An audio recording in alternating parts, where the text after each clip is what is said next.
The conspiracy. Yes, there are real conspiracies.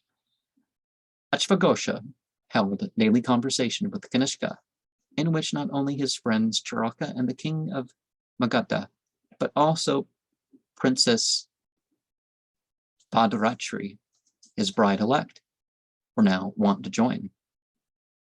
One day, Sabahu was detained by important affairs of state, and when he made his appearance in the accustomed circle of his philosophical friends, he was so full of distress as to be almost beyond the power of speech. "My royal friend," said Kanishka, "what disturbs your mind? How terrible must the calamity be that so affects a man of your composure? Are you or one of your kin in danger of death? Or pray, what else is the cause of your trouble?"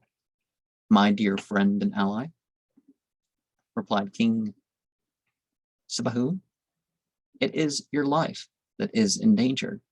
I come to take counsel with you as to how we may save you from the perilous situation in which the false patriotism of my people has placed you. Some of my southern generals, having but lately arrived with subsidies which ought to have been with me at the beginning of the war, entered into a conspiracy with my prime minister to surround the palace, take you prisoner, and put you to the sword, and then to attack your unwary soldiers and drive them out of the country. Everything has been planned in the strictest privacy, and your noble confidence in my faith and friendship made it easy for them to replace the guards gradually by their friends until they now have everything their own way, and I am given to understand that unless I join the conspirators, they will elect another king." "And what is your pleasure in this matter?" asked Kanishka, who betrayed no more concern than if he were talking about a game of checkers. "My pleasure," exclaimed the disconsolate king, "asks not what my pleasure is. I see only my duty, and that is to save you or to die with you." Kanishka was a man of deeds, not of words. He bade Charaka at once to hoist on the tower of the palace a blue flag, which was the secret sign to summon the Gandhara generals that were camping in the vicinity of the town. Having inquired into the situation and learned that all the gates were in possession of the conspirators, he requested the king to call into his presence the treacherous prime minister who was at the head of the conspiracy, indicating as though nothing had happened that he wanted to speak to him. The prime minister entered, and the king spoke to him graciously about his fidelity to King Sabahu and the kingdom of Magadha, and said that he himself, anxious to honor the people of Magadha, wished to show him some recognition and confer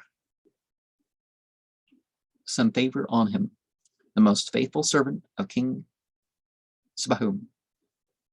While King Kanishka thus idled away the time, the prime minister felt uneasy for his fellow conspirators. The generals from the south were waiting for the signal to overpower the few foreign guards, to close the gates and take possession of the palace. Kanishka, in the meanwhile, inquired as to his health, his general prosperity, his children, his brothers, and sisters, till the prime minister lost patience and said, "Sir, allow me to withdraw a number of my friends from the southern provinces. Men of great prominence in their distant homes have arrived and are anxious to meet me and my sovereign." With a royal courtesy which could not be refused, King Kanishka replied, "Let me accompany you to greet them. Your friends are my friends, and the vassals of my most noble ally, King Sabahu, are my allies." The prime minister blushed and looked inquiringly at the king, but King Kanishka's eye was calm and showed not the least sign of suspicion.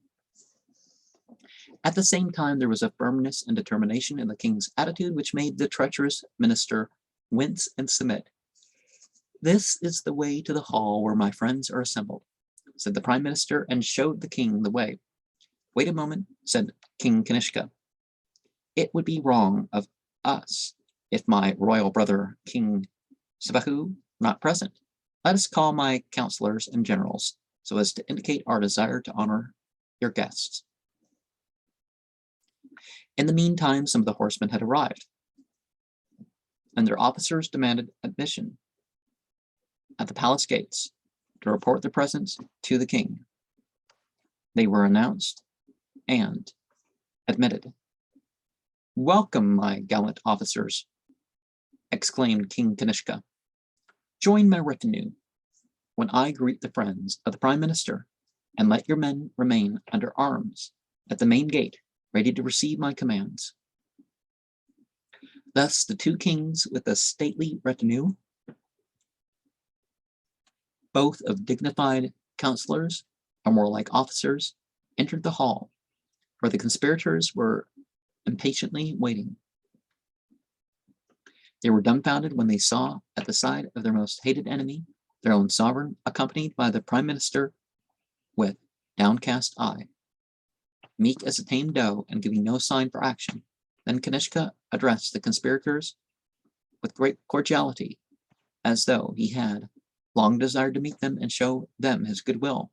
He praised the generals for their valor, for their love of their country, their faithfulness to their king, and expressed his great happiness that the old times of national hatred had passed away, that the two nations, Magadha and Gadara, should forthwith be like brothers, and they would join to set a good example to the world by obeying the maxim of Tathagata. Hate is not overcome by hate. By love alone, 'tis quelled. This is a truth of ancient date, today still unexcelled. Something that rhymes that well can't be a translation. Well, I guess it can. Some changes been made to make it do that, but not yet. However, had the ice of spite and ill will entirely melted from the hostile hearts of his enemies,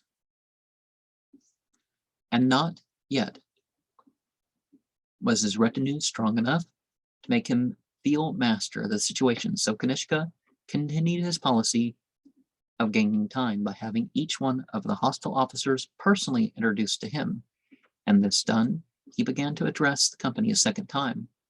Allow me to improve this rare opportunity of having so many friends assembled here, to explain my policy. I am a disciple of the Buddha, the Blessed One who taught us to make an end of hatred by ceasing to hate. If there be any just cause for war, let us have war, and let us wage war openly and resolutely. But let us ever be ready to offer the hand of the brotherly goodwill to our enemies without cherishing feelings of revenge for the injuries we may think we have suffered. The policy of long suffering, of loving kindness, of forgiveness, not only shows goodness of heart, but also of a rare gift of wisdom, as all those are aware who know the story of King Long Suffering and his noble son Prince Long Life, which the Tathagata told to the quarrelsome monks of Kaushambi. King Kanishka then told the story of Brahmadatta, the powerful king of Benares, how he had conquered the little kingdom of Kosala and had the captive king Long Suffering executed in Benares. But Prince Long Life escaped, and unknown to anyone entered the service of King Brahmadatta, whose confidence he gained by his talents and reliability. Thus he became King Brahmadatta's personal attendant. King Kanishka was a good storyteller, and the people of India, whether of high or low birth, love to hear a story well told, even if they know it by heart. So the conspirators were as though spellbound and forgot their evil designs. Nor did they notice how the hall began to fill more and more with the officers of the king of Gandhara. They listened to the adventures of Prince Long Life, how on a hunt he was left alone with the king Brahmadatta in the forest, how the king laid himself down and slept, how the prince drew his sword, how the king was frightened when he awoke and learned that he was in the power of his enemy's son, and finally how each granted the other his life and made peace, thus demonstrating the wisdom of the maxim that hatred cannot be appeased by hatred, but is appeased by love, and by love only. When the king finished this story of Prince Longlife, the hall was crowded with armed officers of the Gandhara army, and seeing his advantage, King Kanishka, feeling the satisfaction of one who had gained a great victory in battle, paused and glanced with a good-natured look over the party of conspirators. He remained as self-possessed as a schoolmaster teaching a class of wayward boys. "I'm anxious to be at peace with all the world," he said, "but the question arises, what shall be done with traitors and conspirators who misunderstand my good intentions and would not brook the loving kindness of our great master?" Then addressing the prime minister of Magadha by his full name and title, he added, "Let me hear your advice, my friend. I mean to promote your welfare. While you attempted to take my life, what shall I do with you and your associates?" The prime minister was overwhelmed. He fell upon his knees and sobbed. "You are in wisdom like the enlightened one, the omniscient Tathagata. Would that you were his equals also in mercy and compassion. Never should you regret having forgiven me my transgression." King Kanishka made no answer, but looked round and cast conquering glances at the several conspirators until they, one by one, joined the kneeling prime minister.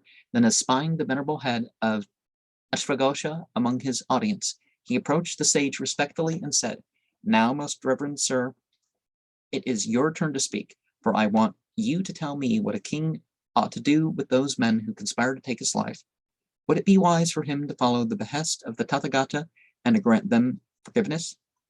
Said Ashvaghosha, "Not I, sir, but you are the king. Pronounce judgment according to your own discretion." I cherish the confidence that the seeds of kindness will fall here upon good soil. Thank you, venerable sir. I've learned from the great teacher of all beings that to hate no one is the highest wisdom, but a king is responsible for the welfare of his people and cannot let crime go unpunished.